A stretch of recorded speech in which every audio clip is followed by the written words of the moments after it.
ఏం పిల్లది ఎంత మాటన్నది ఏం కుర్రది కూత బాగున్నది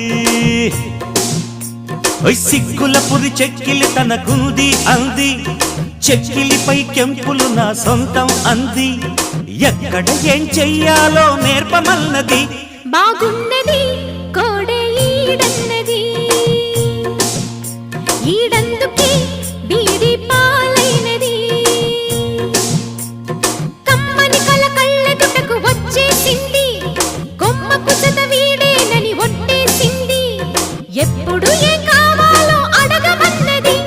ఏం పిల్లది ఎంత మాటన్నది బాగున్నది కోడే ఈడన్నది